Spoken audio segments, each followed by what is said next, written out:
जन्म कुंडली बनाने के लिए 3 चीजों की जरूरत होती है हमको। पहला जन्म दिनांक, दूसरा जन्म समय और तीसरा जन्म स्थान। इन तीनों तथ्यों के बिना कुंडली का निर्माण नहीं हो सकता। मानव जीवन में कौन सा फल कब मिलेगा उसको हम कैसे पता लगाते हैं एस्ट्रोलॉजी के अनुसार? बहुत ही सुंदर प्रश्न आपने किया है, क्योंकि उनके पास जन्म तिथि तो है लेकिन जन्म का समय नहीं है। तो उनके लिए ज्योतिष के अंदर एक प्रश्न लगने की विधा होती है, प्रश्न कुंडली बनाई जाती है। इसके अलावा भी जो मेलापत का जो सिस्टम है, गुण निदान का सिस्टम है, ये एक अधूरा सिस्टम है। सबसे पहले तो मैं बताऊं कि मेवाड़ विश्वविद्यालय ने ज्योतिष विषय में डिपार्टमेंट की स्थापना करके एक बहुत यूनिक काम किया है, क्योंकि ये सब्जेक्ट बड़ा रेयर है और इसको चलाने के लिए अध्ययन करने वाले भी कम है और अध्यापन कराने वाले भी कम है। उनके जन्मदिन का पता नहीं होता था, जन्म तारीख का पता नहीं होता था, समय का पता नहीं होता था। तो हम ज्योतिष में लाइफ के किन किन पर्सपेक्टिव के बारे में जान सकते हैं सर? अगर हमारे पास जानवरों का जन्म तिथि, जन्म का स्थान और जन्म तारीख और जन्म का समय हो, तो क्या हम उनके बारे में भी, उनका भविष्य भी जान सकते हैं? Millennials don't believe in astrology, but billionaires do. मैं अनुराधा कुमारी एमए जर्नलिज्म पे आप सभी का स्वागत करती हूँ। हम मौजूद हैं मेवाड़ यूनिवर्सिटी के एस्ट्रोलॉजी डिपार्टमेंट में, जहाँ पे हमारे साथ हैं डॉक्टर ओम प्रकाश शर्मा सर। तो चलिए हम जानते हैं उनसे एस्ट्रोलॉजी के बारे में और एस्ट्रोलॉजी डिपार्टमेंट के बारे में। नमस्कार सर, बहुत बहुत स्वागत है आपका। नमस्कार सर, सबसे पहला सवाल हमारा आपसे ये होगा कि आप लोगों को एस्ट्रोलॉजी के बारे में कैसे समझाएंगे? एस्ट्रोलॉजी क्या है? देखिए अनुराधा जी, एस्ट्रोलॉजी का जो शाब्दिक अर्थ है वो है ज्योतिष। अगर इसका हम संधि विच्छेद करके देखते हैं तो ज्योति प्लस ईश, मतलब ईश्वरीय ज्योति, जो ऊपर से जो कॉस्मिक रेज हमारे पास आती है, उस रेज का मानव जीवन पर जो प्रभाव पड़ता है उसका अध्ययन ही ज्योतिष है। जो हमारे निरंतर सौर मंडल के अंदर जो ग्रह है वो निरंतर प्रकाश पृथ्वी पर भेजते हैं और उस प्रकाश का जो प्रभाव मानव जीवन पर पड़ता है उसका अध्ययन ही ज्योतिष कहलाता है। लाइफ के बारे में ये ज्योतिष के 3 भाग हैं जी। एक जातक ज्योतिष, एक संहिता ज्योतिष और एक मेघनीय ज्योतिष। तो जो मानव जीवन पर ग्रहों के प्रभाव का अध्ययन जो करते हैं हम जातक ज्योतिष में करते हैं। तो जातक ज्योतिष में के माध्यम से, कुंडली के माध्यम से हम जो जीवन के विभिन्न एस्पेक्ट्स है, जैसे जन्म से लेकर मृत्यु तक, जिसमें आपका विवाह भी हो गया, आपके रोजगार भी हो गया, आपके रोग से संबंधित बात भी हो गई, यानी कि व्यक्ति के जीवन में दिन प्रतिदिन जो घटनाएं घटित होती है उसका आकलन हम फलित ज्योतिष के माध्यम से बिल्कुल सटीकता के साथ कर सकते हैं। सर, आपने बात की कि हम ज्योतिष से शादी के बारे में, जीवन के बहुत सारे एस्पेक्ट्स के बारे में जान सकते हैं। सर, ये हम जानते कैसे हैं? इसका क्या प्रोसेस होता है? कुंडली के 12 भाव होते हैं। वो 12 भाव जीवन के विभिन्न जो घटनाएं जो जुड़ी हुई थी उनका प्रतिनिधित्व करते हैं। जैसे पहला भाव है, उससे शरीर देखा जाता है, आरोग्य देखा जाता है कि वो स्वस्थ रहेगा, जीवन में सुख समृद्धि कैसी रहेगी। दूसरे भाव से हम परिवार देखते हैं, उसकी वाणी देखते हैं, उसकी धन दौलत देखते हैं कि कितनी धन दौलत रहेगी। तीसरे भाव से हम पराक्रम देखते हैं कि व्यक्ति किस प्रकार का काम करेगा, किस प्रकार का कर्म करेगा। चौथे भाव से हम अपना सुख देखते हैं कि व्यक्ति को सुख मिलेगा कि नहीं मिलेगा, मकान मिलेगा कि नहीं मिलेगा, वाहन मिलेगा कि नहीं मिला। पांचवें भाव से हम बुद्धि बल को देखते हैं, शिक्षा को देखते हैं। छठे भाव से हम रोग, ऋण और ऋतु का विचार करते हैं।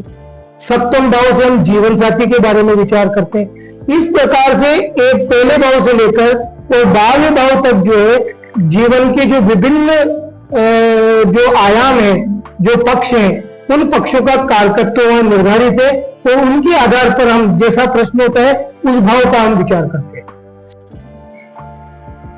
सर, जहां तक हम जानते हैं, जब हम ज्योतिष में कुंडली बनाते हैं तो उसके लिए हमें समय और जन्मदिन का पता होना चाहिए। और जब हम बात करें कि पुराने जमाने में लोगों के पास उनके जन्मदिन का पता नहीं होता था, जन्म तारीख का पता नहीं होता था, समय का पता नहीं होता था, तो हमारे पास ज्योतिष में उनके लिए क्या है?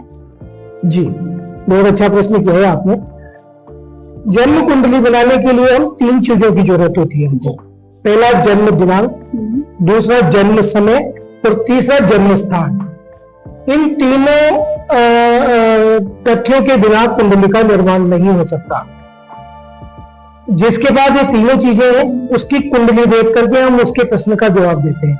लेकिन कई लोग ऐसे हैं जो कि उनके पास जन्म तिथि तो है लेकिन जन्म का समय नहीं है, तो उनके लिए ज्योतिष के अंदर एक प्रश्न लग्न की विधा होती है, प्रश्न कुंडली बनाई जाती है। जिस समय जातक हमारे पास आया है उस समय की कुंडली बना करके हम उसका फलादेश करते हैं, जिससे भी सटीक हम बातें बता सकते हैं। फिर उसके बाद में हस्तरेखा से भी हम देख करके बता सकते हैं, अंक ज्योतिष से भी हम बता सकते हैं, टेरो कार्ड से भी हम इसका प्रश्न का उत्तर दे सकते हैं जिनके पास जन्म दिनांक और जन्म समय नहीं। तो ज्योतिष के अंदर हर प्रकार का समाधान है। किसी के पास जन्म तिथि नहीं है तो उसको हम प्रश्न कुंडली से, हस्तरेखा से, टेरो से, अंक शास्त्र से करके उसकी समस्या का हम समाधान करते हैं। सर, इंसानों के लिए तो हमने बात कर ली। अगर हम बात करें अगर हमारे पास जानवरों का जन्म तिथि, जन्म का स्थान और जन्म तारीख और जन्म का समय हो तो क्या हम उनके बारे में भी, उनका भविष्य भी जान सकते हैं? ये भी आपने बहुत ही अच्छा प्रश्न किया है। देखिए, मैंने पहले ही बताया आपको कि ज्योतिष के 3 भाग होते हैं, जातक ज्योतिष, संहिता ज्योतिष और मेदिनी ज्योतिष। जातक ज्योतिष केवल मानव के लिए बनाई गई है। जन्म कुंडली का और जन्म कुंडली के जो 12 भावों के कारकत्व है वो इंसानी जिंदगी को उसको देख करके तय किए गए हैं हमारे ऋषि मुनि के द्वारा। जानवरों के लिए ऐसी कोई विधा नहीं है, लेकिन चूंकि सौर मंडल तो चराचर समस्त जीव जंतुओं को प्रभावित करते हैं तो उनके लिए मेदिनी ज्योतिष है। इंसान में और जानवर में यह फर्क है कि इंसान अपने बुद्धि बल का प्रयोग करता है, जानवर के पास बुद्धि नहीं है। तो इंसान ने तो अपना सुख भोगने के लिए तरह तरह के रास्ते अपने बुद्धि बल से खोज लिए हैं, लेकिन जानवर तो प्रकृति के अनुसार ही काम करता है, प्रकृति से जुड़ा हुआ रहता है, तो उसको ऐसी भविष्य फल की कोई आवश्यकता नहीं होती है। लेकिन ग्रहों का प्रभाव जानवरों में भी पड़ता है। जैसे कि प्रत्यक्ष रूप से हम देखते हैं कि जब सूर्य की धूप पड़ती है तो जानवर ऑटोमेटिक छाया में चला जाता है, और कोई बरसात होती है तो अपना बचाव करता है।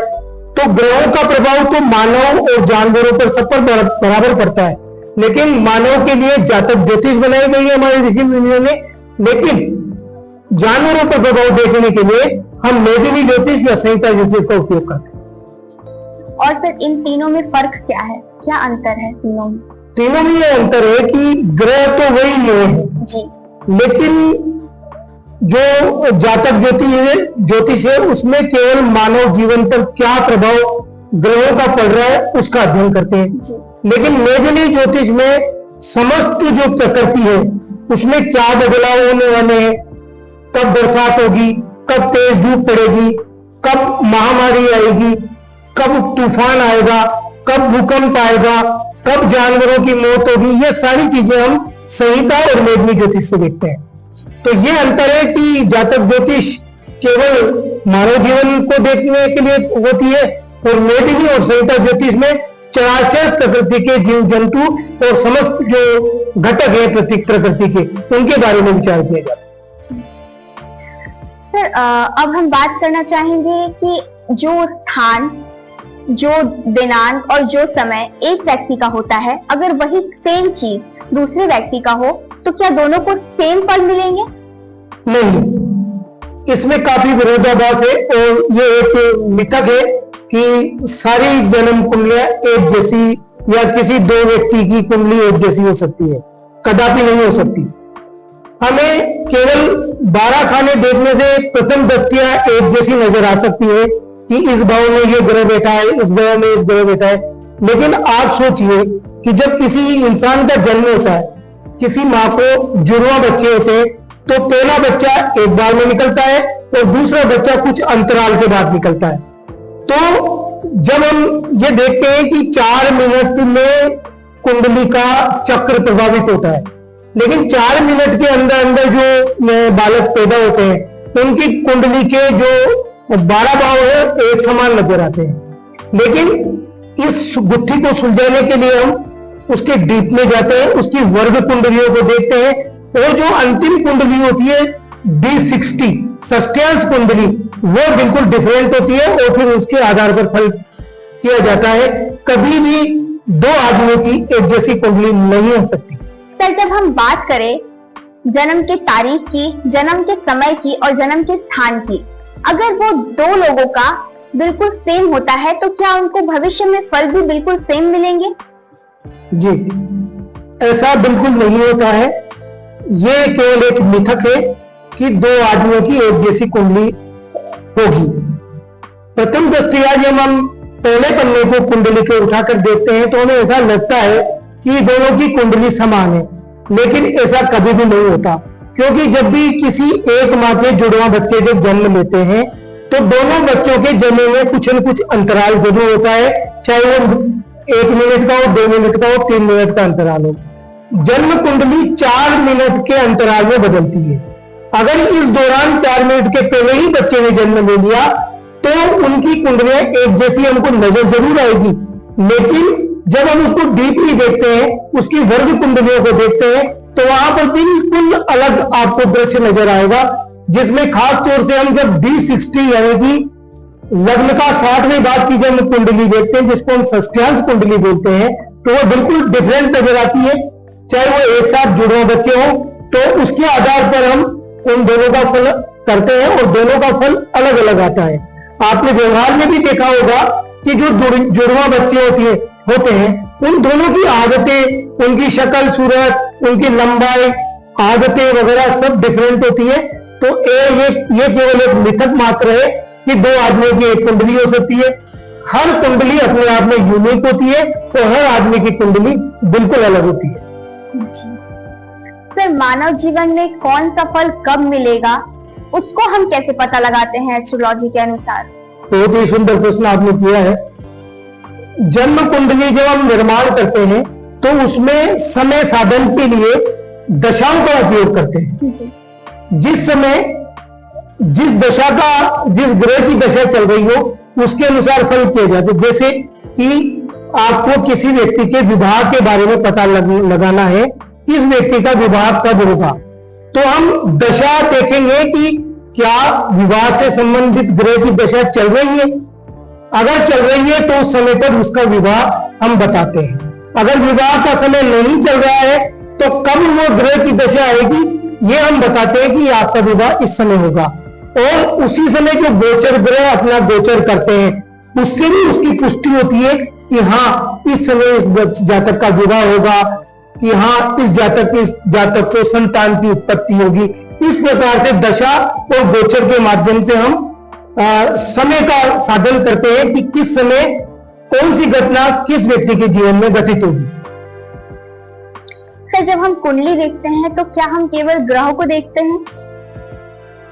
जन्म कुंडली के 4 भाग हैं, 4 घटक है।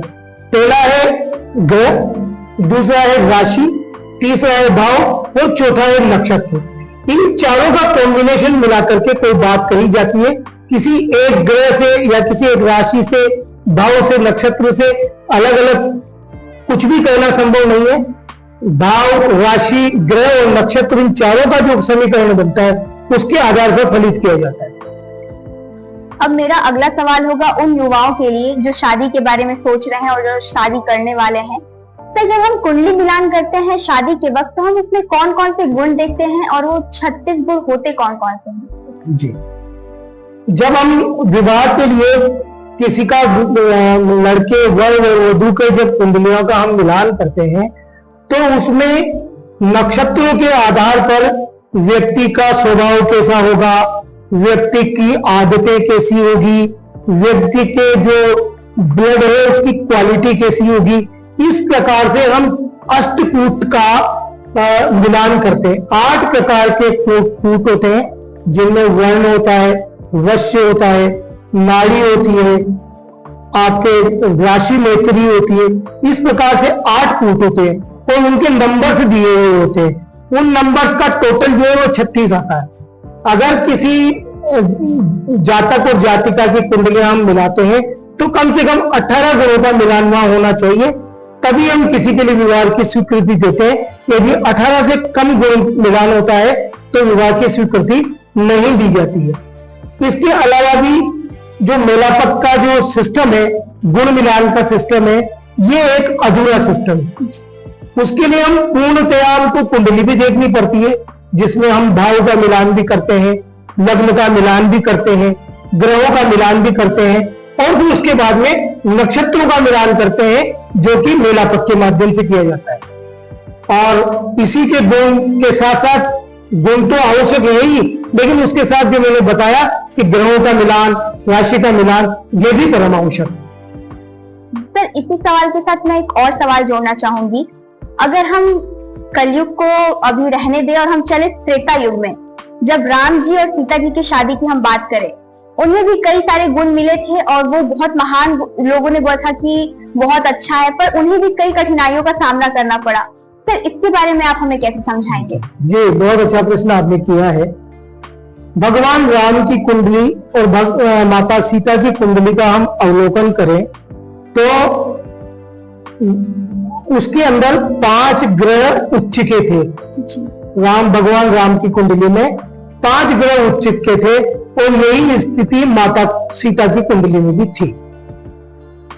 9 ग्रहों में से 5 ग्रह उच्च के थे और बाकी भी ग्रह जो है वो अच्छी पोजीशन में थे। आपने एक उक्ति सुनी होगी, अति सर्वत्र वर्जीय थे। तो जब किसी की भी कुंडली में 5 ग्रह या 6 ग्रह या 7 ग्रह उच्च के हो जाएंगे तो वो अति शुभता लिए हुए थी। तो अति तो हर जगह वर्जित है। यही कारण रहा है कि भगवान के जीवन में भी कुछ परेशानियां आई। वो सब ग्रह जनित है। ग्रह किसी को नहीं छोड़ते, चाहे वो भगवान हो चाहे वो मानव हो, वो अपना काम करते हैं। तो जहां पर भगवान राम की कुंडली में 5 ग्रह उच्च के थे, शुभता की अतिशय बहुत अधिकता थी, इस कारण से बुरा परिणाम मिला। और चूंकि वो सप्तम भाव वहां पर उच्च का था तो और माता सीता की अनुकूलता उससे नहीं थी, तो इस प्रकार के परिणाम देखने को मिले। तो मैं तो यही कहूंगा कि कुंडली नॉर्मल होनी चाहिए, अति उच्च भी नहीं होनी चाहिए और अति निम्न भी नहीं होनी चाहिए।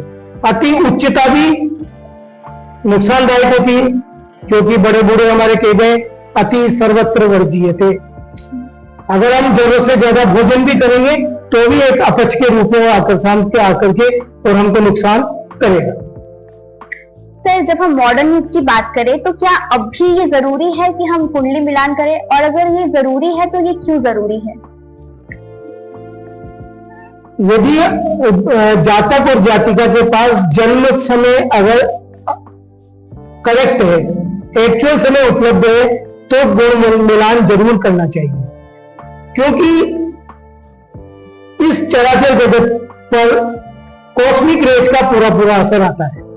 ग्रहों का प्रकाश जो है वो जरूर आता है, मानव जीवन पर जरूर आता है।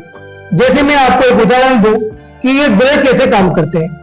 हमारा एक मोबाइल है, मोबाइल का एक खास नंबर है, उसको जब हम डायल करते हैं तो घंटी उसी नंबर पे जाकर के बजती है। लेकिन उसके बीच में कुछ प्रक्रिया इस प्रकार की होती है जो हमें दिखाई नहीं देती। जैसे हमने कोई नंबर डायल किया तो वो पहले उससे संबंधित टावर के पास जाता है, उसकी फ्रीक्वेंसी से उसकी जो तरंगे हैं वो टावर पे जाएगी।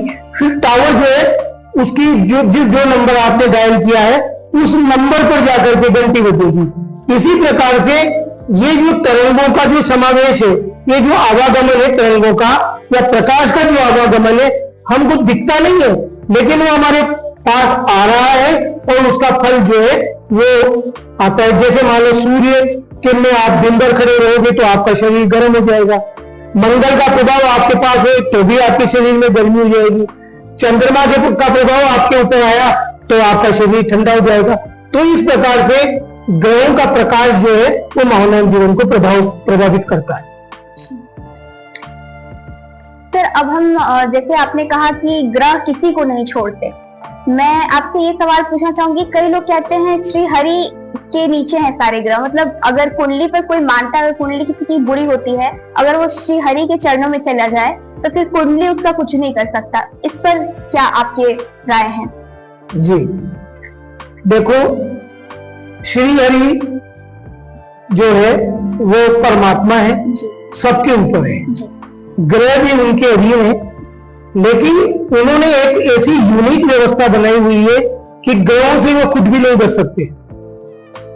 जब भी मानव अवतार उन्होंने लिया तो ग्रहों के अधीन वो रहे, और जो ग्रहों ने जो करना था वो उनके जीवन में भी उन्होंने प्रभाव डाला।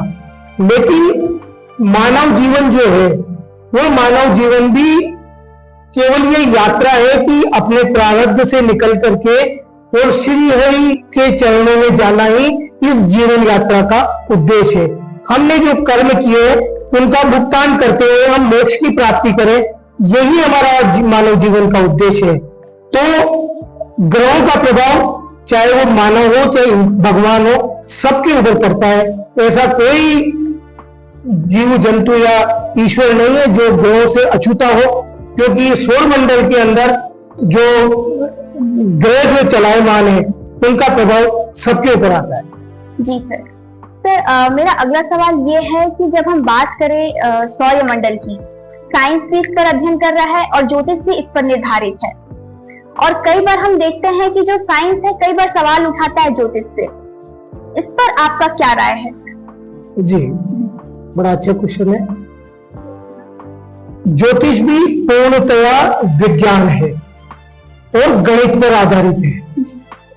आप ही देखें कि हमारे ऋषि मुनियों ने आज से हजारों साल पहले सूर्य की गति, चंद्रमा की गति, मंगल की गति, सभी जो अंतरिक्ष के अंदर जो ग्रह हैं उनकी गतियों का पता लगा करके और उनकी सारी की सारी जो गणित है वो पंचांग के अंदर दी हुई होती है। आज भी देखिए कि हमारे पंचांगों के अंदर जो 10 साल बाद ग्रहण पड़ने वाला होता है या 10 साल बाद जो घटनाएं घटिनी होना होती है, उसका विवरण आज की तारीख में लिख दिया जाता है। पंचांग के अंदर लिख दिया है कि सूर्य 7:05 पर उदय होगा तो 7:05 पर ही उदय होता है। इसी प्रकार चंद्रमा अगर उदय अगर 7 बजे होना है तो 7 बजे ही होता है।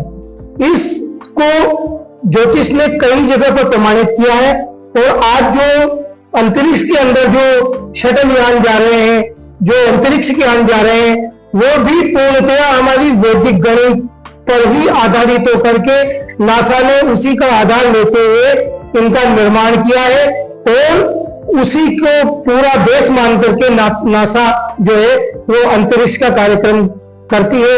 हम चंद्रमा पे पहुंच गए, जबकि चंद्रमा पे हमारे ऋषि मुनि हजारों साल पहले पहुंच गए थे। मंगल पर पहुंचे हैं, विज्ञान अब पहुंचा है, लेकिन हमारे जो ऋषि मुनि हैं उन्होंने हजारों साल पहले इन सब ग्रहों का चरित्र, इनमें मिलने वाली गैसेज, इनमें मिलने वाले तत्व, धातुएं, इन सब का पता ऑलरेडी लगा चुके थे। और ये केवल वैदिक ज्योतिष ही है जिसको आधार मान करके आज के वैज्ञानिक आगे अनुसंधान कर रहे हैं। तो ज्योतिष जो है वो पूर्णतः विज्ञान है। केवल ये एक अतिशयोक्ति होगी कि आज के वैज्ञानिक केवल अपनी बात को ऊंचा रखने के लिए विज्ञान को सुपर मानते हैं, ज्योतिष को विज्ञान नहीं मानते। लेकिन ज्योतिष ने पग पग पर साबित किया है कि वो पूर्ण रूप से विज्ञान है। अगर हम बात करें ज्योतिष हम सब पर असर डालता है, तो मैं जानना चाहूंगी हमारे दर्शकों के लिए कि ज्योतिष और ग्रह सबके जीवन पर असर डालता है। अगर हम ज्योतिष सीखना चाहें तो उसके लिए कितना वक्त लगता है और कौन कौन से माध्यम से हम ज्योतिष सीख सकते हैं? जी, ज्योतिष सीखने के लिए देखो सबसे पहली जो बात होती है वो रुचि की बात होती है। यदि कोई सामान्य व्यक्ति इसको सीखना चाहता है तो लगभग 6 महीने से लेकर साल भर के अंदर इसका अध्ययन अपना पूर्ण कर सकता है। लेकिन यदि आदमी की रुचि है आदमी की जिज्ञासा बहुत ज्यादा है तो कम समय में भी इसको सीख सकता है। फिर ये भी एक ग्रह योग की बात होती है कि ग्रह योग यदि आदमी के कुंडली में ऐसे पड़े हुए हैं कि उसको ज्योतिष करना है तो ही वो ज्योतिष करेगा, अदरवाइज थोड़े दिन करेगा फिर छोड़ के वो चला जाएगा। लेकिन पूर्ण रूप से ज्योतिष कभी बनता है व्यक्ति जब कुंडली में ज्योतिष बनने के योग हो। तो इस विधा को सीख तो कोई भी सकता है। तो ये 6 महीने से लेकर साल भर तक का एक ड्यूरेशन रहता है जिसमें आदमी इजीली इसको सीख सकता है। लेकिन यदि आदमी की जिज्ञासा है तो कम समय में भी इसको सीख करके और अपना काम कर सकता है। सर वो कौन से योग हैं जो इंसान को ज्योतिष बनने पर सहयोग करते हैं? ज्योतिष का कारक जो है वो गुरु होता है। तो कुंडली के अंदर अगर गुरु पॉजिटिव रूप से पड़ा हुआ है और ऐसे भाव में पड़ा हुआ है तो ज्योतिष देता है। जैसे अष्टम भाव में यदि ज्योतिष पड़ा है तो वो व्यक्ति जो है वो ज्योतिष की ओर रुझान रखता है।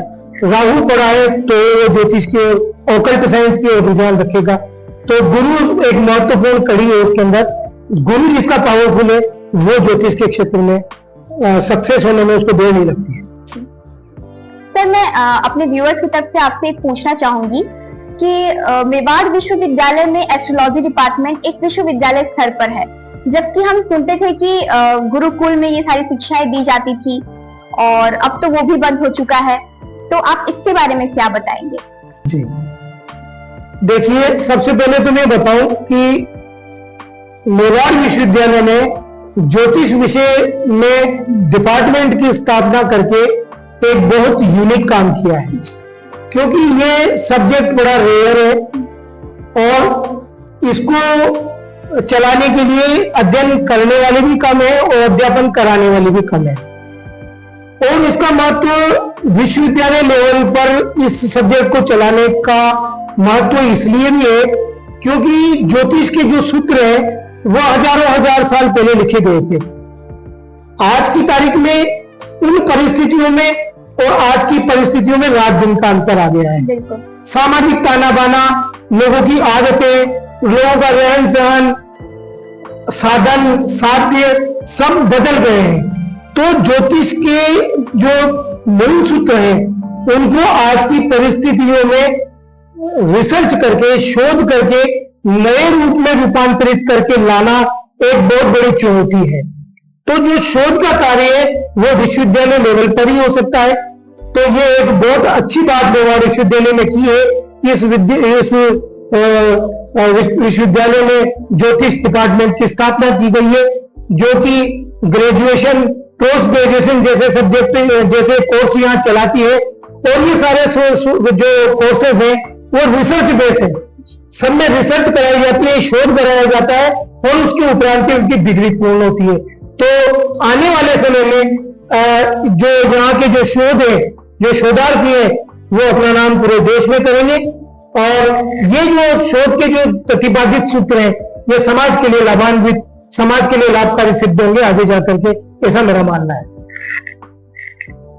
सर हम बात करें मेवाड़ यूनिवर्सिटी के एस्ट्रोलॉजी डिपार्टमेंट की, तो हमने सुना है और हमने जाना है कि यहाँ पर हम ऑनलाइन शिक्षा भी आप देते हैं, तो उसका क्या मेथड होता है?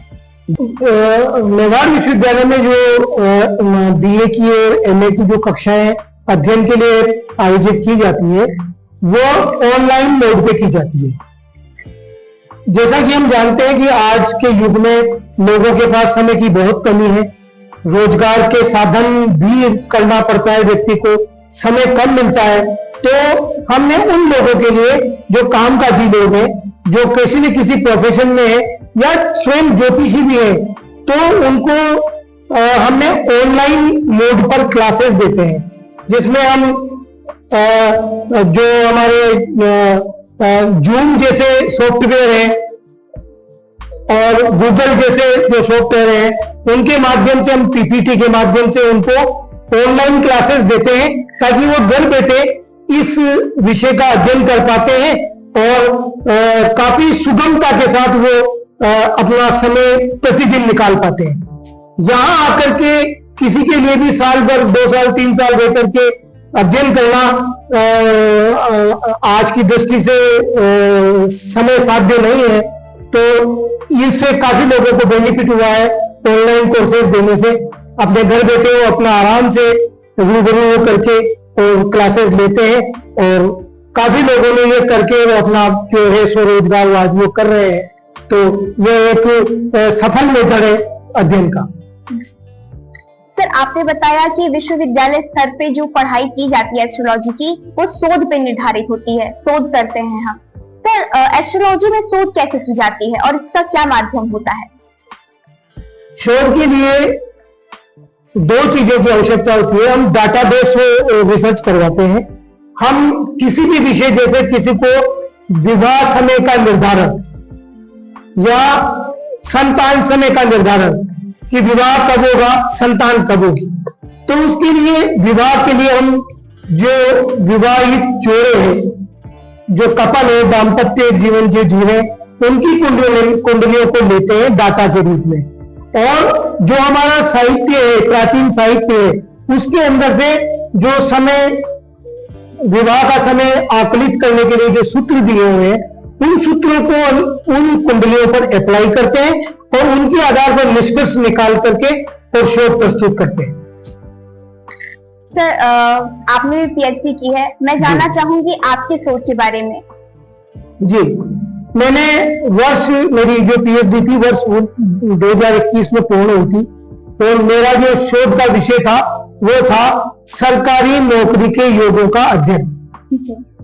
तो ये काफी इफेक्टिव रहा है, और आज भी मैं किसी कुंडली को देखकर ये बता सकता हूं कि आपके सरकारी नौकरी लगने के कितने प्रतिशत चांसेस है, और वो लगभग 80% के करीब रिजल्ट मेरे सही जा रहे हैं इस समय पे।